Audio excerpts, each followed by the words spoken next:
What's the difference between being a money coach and a financial advisor? Yeah, so as much as I am such an advocate for financial advice, I know the value of it. It's very unaffordable to a lot of people. It adds a lot of value, but that's also hard to quantify, and it might be value over years and years, but you still have an upfront. So I do understand that while there's so much value and I wish everybody would get it, there needs to be other things there to help people at different stages. So your income doesn't determine your ability to build wealth. Like, that's a huge myth. Of course it's going to help, but only if you have the good habits and the mindset. For anybody that is feeling financially stuck, what would be 3 top tips that you would give them to help them move forwards? Just getting really, really clear that something needs to change. And how you can do that is just think, if nothing changes in a year or 5 years, will I be okay with that? What does it take to be a financially empowered woman? And what can financially empowered women do together to change the world?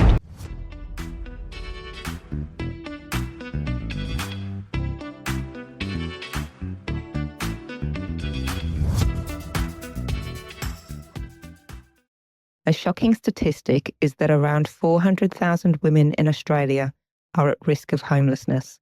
And the cause of this is the lack of education about how to build a financial foundation, starting even before we first enter the workforce and well into our retirement years. My name's Dion Payne, and I'm the founder of the Financially Empowered Women podcast. I'm passionate about ending homelessness, and as part of that passion, I chose to look at the systemic barriers that are causing homelessness for women in the first place. The Financially Empowered Women podcast is designed to bring you the best experts from around the world to increase your financial know-how and give you practical and women-specific tips to overcome the challenges you might be facing, such as how to negotiate a better salary, demystifying super, or how to navigate a separation and ensure the assets are distributed fairly. My role is to provide you with the best information out there to change your trajectory and become a financially empowered woman, because you deserve it, and the world needs you more than ever to own your worth and help others to do the same. Hi everyone, and welcome to the Financially Empowered Women podcast. I'm Dion Payne, I'm your host today, and today I'm joined by Gemma Mitchell. Now let me share a little bit about Gemma. Gemma brings a unique blend of professional expertise and personal experience to the conversation about financially empowered women. As a financial advisor, wealth coach, and financial literacy advocate with over 2 decades in finance, she is passionate about empowering people, especially women, with the knowledge, tools, and support they need to build financial confidence and independence. Gemma is also a host on the Australian Finance Podcast, one of Australia's largest business and finance podcasts, making financial education accessible and actionable no matter your age or stage of life. Welcome, Gemma. Thank you so much for having me. Well, it was really interesting to talk to you the other day about what you do in terms of money coaching, and also with the background that you have as a financial advisor and wealth coach, and now also hosting the Australian Finance Podcast. So that's quite a lot to pack in. How did you get here? Well, when you just said before with the 2 decades, I was like, oh, yeah, that is right. You forget. So my background is, I started in banking. I started as a bank teller when I was 17, I think, straight out, right out of school kind of thing. And I worked in the bank. I really liked it. And I worked in several different roles in customer service, lending, all of those types of roles. And I saw the financial advisors there and I saw bank lenders, and I kind of liked both of those ideas. And I went with financial planning, and I was a financial planner for 15 years. I've been a planner for. But I kind of stepped out of financial advice in the one-on-one sense. And now I would say, while I'm still on the financial advice register and I still keep up with my qualifications and all of that stuff, I'm still qualified. I like to focus on education and as you said, making sure that financial literacy is something that's accessible to everybody. And I'd say that I'm an advocate for financial planning services. So I, love talking to people and working at helping them identify the value of advice, what their other options are. If it's, it's not always traditional financial advice as we know it. There's lots of different things in this space. So I like making sure people know that they're not stuck and where to go to get the help that they need. Cool. Well, it's great to hear that you have sat on both sides of the fence as a money coach and as a financial advisor. And actually, I say sat on both sides of the fence. Maybe it's the same fence altogether.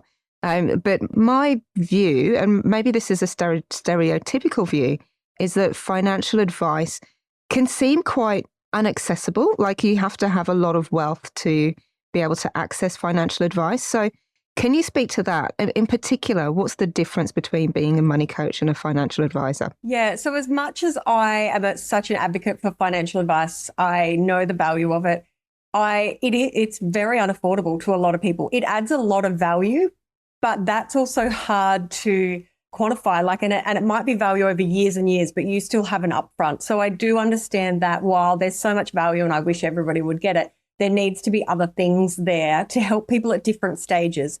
We also have a reducing amount of financial advisors in Australia. So even the ones that are great and want to help people and are doing are accessible, there's only so much that they can do. So we have to make sure other people know what other things are out there to help them. So financial advice typically is very strategic, personal advice on these are your goals, this is what you need to do to achieve them, and these are the products that support them, whether it's an insurance policy, a super fund, an investment strategy, a debt strategy. So that recommendation, that personalized advice and plan and working with you, it costs a lot of money. It's heavily regulated, which is a good thing, but that means there's lots of fees that come with it. So providing advice is very expensive. And I know advisors that really struggle with that. So the other option, and there's a couple actually. So we always had advice, this traditional advice model, and we've always had like financial counselling that a lot of people don't know. And this is things like the National Debt Helpline, Salvation Army, free services that if you're eligible based on your income, your family situation, might be through Centrelink, like there's places you can go for help that doesn't cost you anything. And if people are not sure, start with them, ask the question, and if you're not, then move on to the next. Don't just assume that it's not for you, but there are some actually great services out there that don't cost anything. So we've got financial advice here, we've got financial counselling here, and there's really been nothing in the middle. That was like your DIY. Good luck with Google. So that's pretty much where I put money coaching. And I was a financial advisor, I was really burnt out. I didn't want to be giving advice anymore. It was very difficult. I wanted a career, I just wanted a break. So I decided I was going to take a year or two off. And in that time, my ex-husband had been constantly saying to me, friends are always coming over for a cup of tea and asking you about what to do with their bank accounts or how they budget and this. He's like, this is a service. You should charge for it. This could be business. And I was like, that is not a financial service. Because in my head, we have financial advice and we have counseling. And I was like, that's not a service. It's not going to happen. Anyway, on that 2-year career break, I was like, okay, we'll just see. And I started my coaching business. And then I met other amazing ex-financial advisors who felt exactly like me, burnt out from advice, but loved finance, loved the education space. And yeah, when I met some of them, I was like, what do we call ourselves? Because I was like, I'm a consultant because I couldn't think of anything else. And they're like, well, we say money coaches or wealth coaches. And I was like, cool, I think I'm that. So that is it. And now there's so many popping up. And obviously it's important to know who you're dealing with, that they can be trusted, they've got the experience, all of that kind of thing. Unfortunately, money coaching isn't regulated in Australia. It doesn't have a qualification. Anyone can call themselves it. So I think you just need to really do your due diligence to work out if that person is right for you. But the money coaches that I work with, we're generally all ex-advisors or current advisors. And I would say that while I talk about traditional financial advice, I'm seeing a big shift in financial advisors and advice firms who are now having this coaching approach, like a hybrid type thing, because, they know that that service and the cost can't help everybody, but a lot of people need help. And DIY is all well and good, but at times you still need some support along the way. Yeah, absolutely. It's really good to hear that there is a middle ground. And also it's good to hear that there is a bit of a movement from the being less accessible to being more accessible by the financial advisory firms and bringing in that counselling as well. Because what I'm getting to understand as a result of doing this podcast is that there's a lot in emotions as well as money. So being able to talk to both must be a bit of a superpower, really. Yeah, the behavioral side of it is honestly the most important. And I remember when I was first a financial advisor, many moons ago, 15 years, and I remember how frustrated advisors, even myself, would be like, we're like, this is the best plan for this client. Like, if they just stuck to the plan, they would be amazing. Like, what? And it's like your friends, right? You give them advice, like about anything, their fitness, their whatever. And you're like, why aren't you sticking to the plan? It's because the best plan in the world doesn't work if you don't have the mindset, the beliefs, the habits, and all of the stuff that impacts you day to day. The big picture can't happen if that stuff doesn't happen. So financial advisors, money coaches, the ones that realize how important that is, and as I said, I'm seeing a big shift in understanding of that. They're the ones that set their clients up for success. It is such a big part of it is the behavioral side, and that's your money story. Like that stuff, how you think, feel about money, even if you don't realize it, like even if it's subconscious, that starts at like age 7. So you think you get to an adult and then, you might have a partner and then you're trying to manage money together and you have totally different backgrounds and you're trying to create healthy habits, but they're built on foundations of what you learned from the people closest to you when you were growing up. And that can be really hard to get out of the habits and the things that you've learned and that potentially don't serve you anymore. Sometimes they will and sometimes they won't. And recognizing that is very important. Yeah, cool. And look, what's interesting to that I've observed in my networks is that it doesn't really matter what your income level is. It could be really low, it could be really high. But there's a money story that goes with all of that. And some people's are empowering money stories and some people's aren't. That is exactly right. And so your income doesn't determine your ability to build wealth. Like that's a huge myth. Of course it's going to help, but only if you have the good habits and the mindset. And then on the other side, there's things that look like good behaviors or good money, like people that are good with money that don't have good habits or a mindset. And it might actually be from a fear, scarcity, things that are negative that are driving those. But on the outside, you might think that they look like good habits. So, and that is actually my money story. So from the get-go, I was a budgeter. I had savings accounts. I had, everything from the outside, you would just be like, this person is kicking goals. But inside, I had so much stress and pressure around money. So yes, I was doing well and I was good with money. I was achieving things I wanted, but I was putting so much pressure on myself, and I still do it now. But I'm recognizing it, and I have tools to cope with that because it's not about rewriting it and changing who you are. It's about identifying when they're helping and when they're hindering. So my money story, I had to change completely because it was such fear-driven scarcity, and I didn't enjoy money. It caused me a lot of anxiety, I would honestly say. So yes, you can have great habits or you can have poor habits, and you just need to learn what serves you and what works, and and tweak things. It's not a big overhaul. Like that would be great, but whatever we do, we need to make sure that we're making small, sustainable changes. Like there's no point being that person that goes to the gym for a week on 1st of January and then never again. That's the same as your finances. Don't just go all in one week. Make it so hard that you never do it again.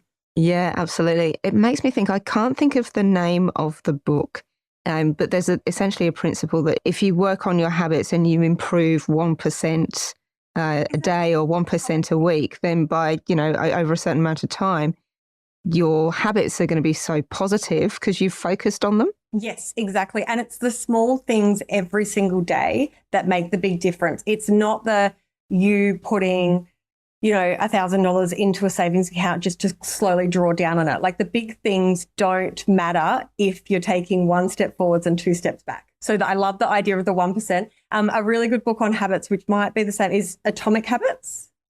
It might be that one. That one is I might be recounting it from my husband because I haven't read it yet. Yeah. Okay. Well, that one is really, really good. But I think the most important thing is knowing, and this is why I love money coaching, is, and, financial advisors probably got something similar and the counselors, but what I kind of say is, I have a toolbox of things that'll work. Like you're not going to come to me and I say, you have to do your budget like this. You have to invest like this. It's more like, well, what is your lifestyle? What are your values? What do you want life to look like? And okay, cool. These are the ways that you could do it. But what are you realistically going to do? What, when I'm gone, are you actually going to stick with? So if you're not a spreadsheet person and you're not going to get excited about a spreadsheet, I'm not going to send you one, right? Like, it's about being really, really aware of who you are, honest with who you are. And yes, you can aspire to be someone different and to have different habits, but let's not go all in. Let's slowly start building on those, like your one percenters, so that, change is nothing if you're not going to stick with it. Yeah, absolutely. I'm really curious as to, I do remember a bit of controversy maybe a couple of years ago around financial advisors and why they were leaving the industry. And I remember, there was talk about new education that came in. And I just wondered if you could share with me why financial advisors were burnt out, because that seems to suggest that the way that the industry isn't actually working for many people. It's not working for advisors and it's not working for the clients. I can tell you that. So I think there's a couple of different elements, because I still see financial advisors very frustrated and burnt out, even when the education changes didn't impact them. So the education standard is a good thing. So they said, they will raise the bar, and then they also added what was called, so you had to have extra qualifications to even get into the industry, but then you have to do now a professional year. So that year is, shadowing an expert advisor, them ticking off skill sets, you really learning the ropes. When I became a financial advisor, I studied online, did some exams, and then got put in an office and had financial planning clients book into my diary. Like, what? And reading something in a book and doing it, I'd hate to see those clients these days. Yes, there's frameworks and we have paraplanners and we have all of the support, but there's so many skills that you learn from actually being around, totally just mind blowing now. But the professional year is here, which is great.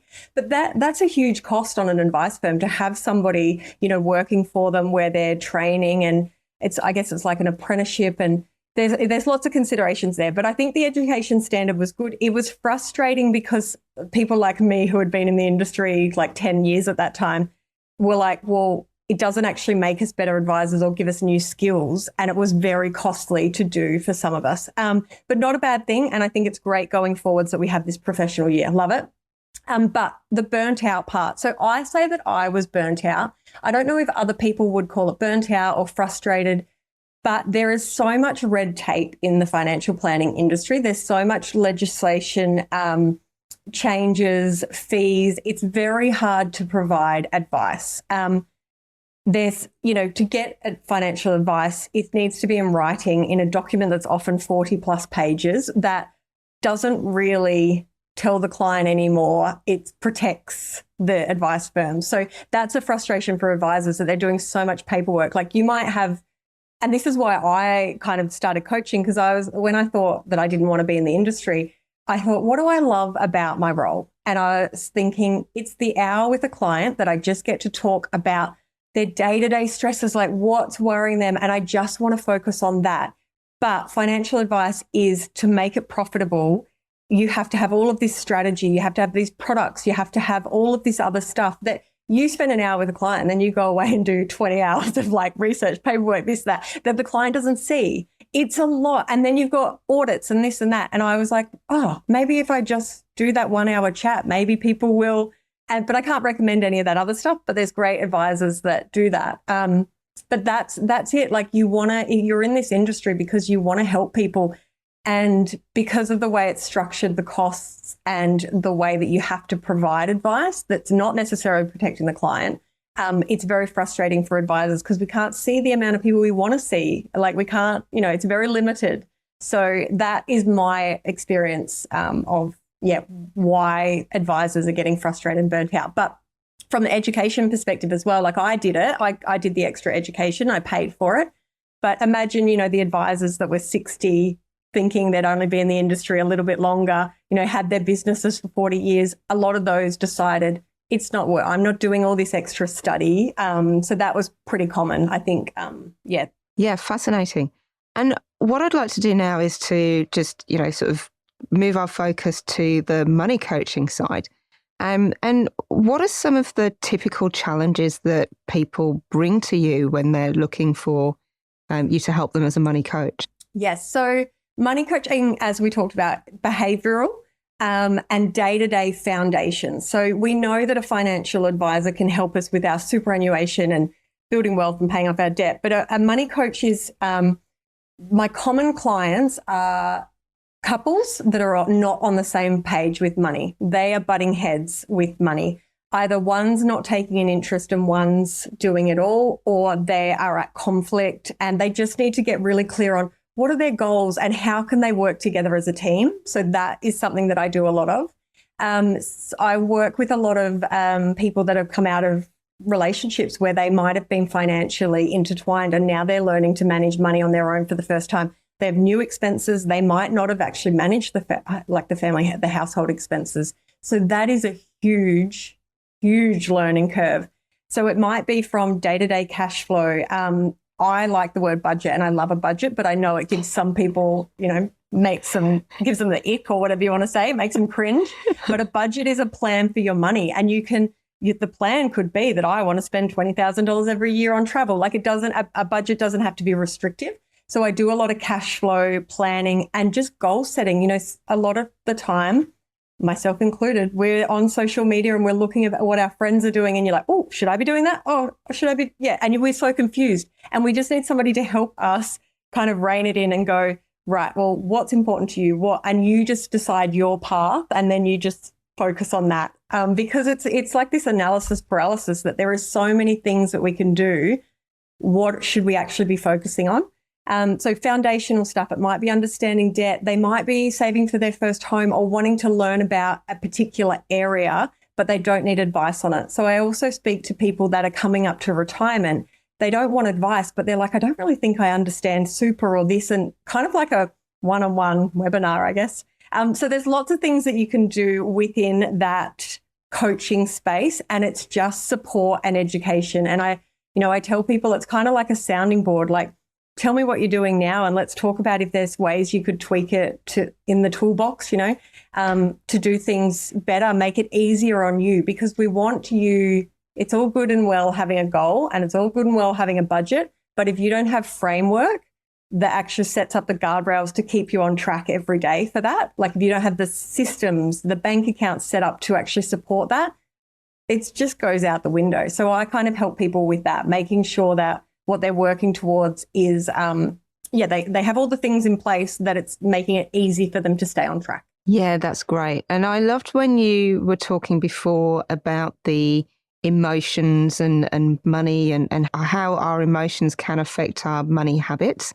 I know that, particularly for people who are in debt and sort of working through that process, there can be a lot of shame and embarrassment around that. How do you help people to overcome that and overcome those more negative emotions to get to a positive feeling about their money? Yeah, it's really true. Like there is so much shame that comes with money and it's such a taboo thing. So a lot of people feel like they can't talk to their friends about it, and which is totally understandable. You might be feeling shame for or feeling guilt over things that you've done in the past, or you might just be in a totally different position to your friends that you think that it's not appropriate to talk about.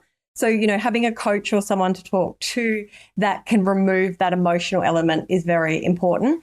But I think the most important thing is to let go of the guilt, and how we help you do that is drawing a line in the sand. Like you have to take responsibility for the things you've done in the past, but you don't have to beat yourself up about them. So, for example, if you've put a Europe trip on a credit card, it's already done. Let's not keep stewing over it. Like now that we know better, let's do better. So we have to take responsibility and pay off the debt and have a plan, but we don't have to keep kicking ourselves that we did it. We go, right, now I know better. I've learned better. I won't do that again next time. I still want to, traveling to Europe again is very important to me. So I'm going to make sure I have a system in place to get rid of that debt and save for the next trip and that kind of thing. So coaching and financial advice and counseling. It's very non-judgmental. I think people think that we're going to be like, oh, why are you spending money on that? And like grab their bank statements and be like, or judge their clothes. Like, is that Louis Vuitton? Like, we're not here to judge. We're here to go, is that important to you? Did that purchase make you feel good? Do you want to make sure that you can keep doing it? Cool. Let's make sure it fits in yours, because money is a tool to be enjoyed. So you don't have to be scrimping and saving. Yes, you have to look after future you, but it's a balance. And I just want to make sure that whatever you're doing with your money, it's making you happy and it's supporting you and it's giving you safety and security and all the things that you need. But you can still definitely have fun in it. I've got a dear friend who's going through a separation at the moment. And I was talking to another friend and just saying, oh, I've got a friend who's going through this and it's quite challenging. And she was like, oh, I wish I'd have known when I separated, da, da, da, da, da, da, da. And it's that thing of, nobody ever tells you before the event. But then, so we learn these lessons, but then, there has to be, I believe that there has to be that format and that sharing to just go, oh, this happened and these are some things that you can look out for. And these are the ways that you can actually be in your power around this. Yeah. And that's one of the superpowers with social media. Like, yes, there's lots of downfalls with it, but it's no longer that we have to mimic or model our parenting style, our money style, our clothing style by just those closest to us. So we can go find our people and find the experiences. So there's good and bad that comes with it. But I think that's a really positive that we're not just isolated, or with the things that are directly around us. Yeah, I actually remember we had so around where I live, around the Byron Shire, we had a mining company. It wasn't in the Byron Shire, it was just outside. But a mining company really wanted to come in and do coal seam gas mining in a really productive food area. And the community were just like up in arms, just going, no, this cannot happen. And what was beautiful about it was that it was a real cross section of the community. So the hippies were out and the elders were out, the farmers brought were everybody out, together. the Indigenous people were out. So it was a really beautiful community aspect. But what I remember a lot about the time was that I was a young mum at the time, so I didn't feel that I was able to contribute that much sort of on the ground. But where I was able to contribute was to just share what was happening on my social media pages. And so people around the world got interested in what was happening too. And I'm not taking any credit for this, but there were international newspapers that were focusing on what was happening in this very tiny part of the Byron Shire in the middle of nowhere, Makes a big difference. Yeah. So being able to shine a light on what's happening and sort of use social media to shine that light is fantastic. It's a really great thing. Yeah, definitely. And the other thing is I often be like, well, not so much anymore because I've got this thought now, but I was always like, oh no, there's other people doing that. No, there's people talking about finance, all good. I don't need to be out there doing it. But now I realize that, yes, we're all saying the same things. We might have different, approaches and things, but you gel with different people. And I was always like, I'm not actually competing with these other people. We're all saying the same thing, championing the same message. And there'll be people that gravitate to different styles of communication. And I think that's so important that we have so many different voices and points of reference. And when I'm coaching, one of the things, like after the session, people get a plan and it's like an action plan, and it'll be a to-do list of immediate actions. It might be some flags of like milestones that, hey, if this happens, you actually need financial advice or you need to do this, just those key milestones. But in there, I also put resources, and that'll be different podcasts, books, like courses or whatever online. And I always make sure to give a few different people that have different personalities, because if if I gave you a podcast and you were like, oh, can't stand that, like you're not going to look at finance again. You got to find which person you gel with, which you relate to, just like finding a financial advisor or a money coach. You have to feel like you can be a team and that you can work together, and that you want actually to spend time with this person to learn. So very important. That's a great point. And so for anybody that is feeling financially stuck, what would be 3 top tips that you would give them to help them move forwards? Yeah. So I think recognizing that you're stuck is the major one. Recognizing that this is something that you need help with is really important. And understanding some urgency around it. Like, just be real with yourself. Like, we always put off future things. Like, there's always something else that's a priority. Like, you know, if I say, let's all look at our super, something's going to happen and you'll be like, but the mortgage rate's changing and the things that I feel right now are a priority. So I think it's just getting really, really clear that something needs to change. And how you can do that is just think, if nothing changes in a year or 5 years, will I be okay with that? Like, if how you're feeling about money is pretty terrible, are you okay with feeling that in a year or 5 years or 10 years? Are you okay with being 60 and feeling like that? And if that's a no, then you need to take action. So acknowledging that something needs to change is the first step. If you can then pinpoint what you think is the issue, if you're like, and you might not know, but if you can pinpoint the issue, reach out to somebody in that area. So an example of that is if you go, I have nothing to show for my money. Where I'm earning good money, where is it going? Then you're probably overspending. It's probably your cash flow. It's just your budget, right? So maybe it's a money coach. Maybe it's an online budget, like a podcast, or maybe it's a template for budgeting. If you're like, I'm struggling with debt, I feel like I can't get out of debt. Now you know about the debt helpline, just jump online and type in get help with debt. Like, just try to go to those areas. And if you're really, really not sure, you're just like, I don't know what I'm doing wrong, but it's not working, then I would encourage you to reach out to somebody like me, a money coach. If you reached out to a money coach, a financial advisor, the debt counselors for a free 10-minute conversation, they would say, oh, I'm not your person, but this is your person. Like, just make one call and then that person is going to help you. They're not going to go, it's not me, see ya. Like, so they're going to say, oh, I don't think it's me, but maybe, even if it's me and you're calling me, I might be like, hey, I think you'll actually be eligible for counseling, or, hey, I know a really good online course that would actually help you with this and it's free. Maybe I say, oh, you could call Centrelink because they have this great service that you can, like, ask somebody who might know. That's it. You've got to ask, but it needs to be urgent that you've got to change. So if you feel like it's not okay that you're in the same position in a year, you need to make change today, and we need to stop putting it off. I know there's so many other priorities. But yeah, and thinking about future us as well. So seeing money as a tool, it's a resource. It's something we use today and we should enjoy today, but it shouldn't be at the detriment of tomorrow.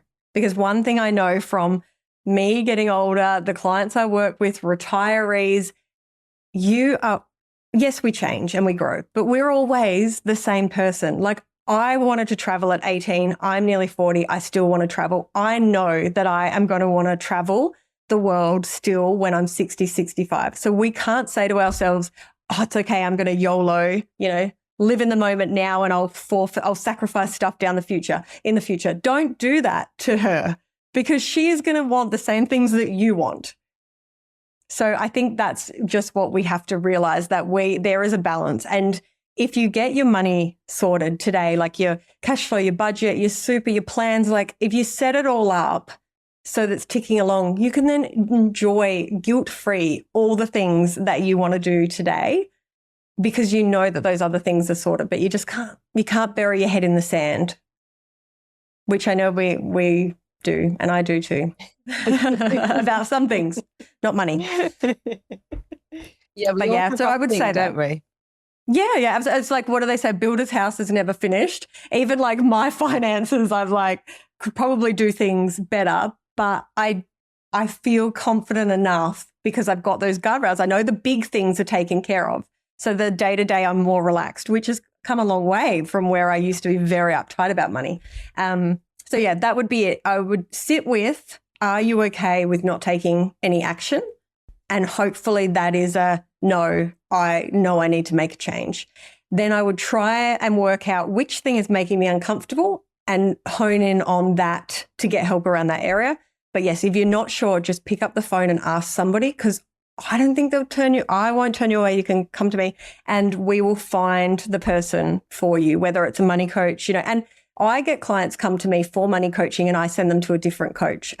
because we all have different skill sets. There's some amazing coaches out there, like Lexi Smith is a friend of mine who we met. She was one of the people that reached out to me and said, hey, it looks like we're doing the same thing. I was an ex-advisor and now she's one of like a really good friend. So she's very good at cash flow and helping people identify where they're overspending and making healthy habits around that. I love the education side. There's another friend, Karen Eli. She is a great money coach, the behavioral type things. So I know if somebody's got some really big issues with their mindset, while I can do it, I know that there's people that could do it even better. So I'll send them to people like her, Karen. So yeah, it's about knowing our strengths. But so I don't just turn people away and go, oh no, I hate looking through your bank statements. I go, I know someone who does that.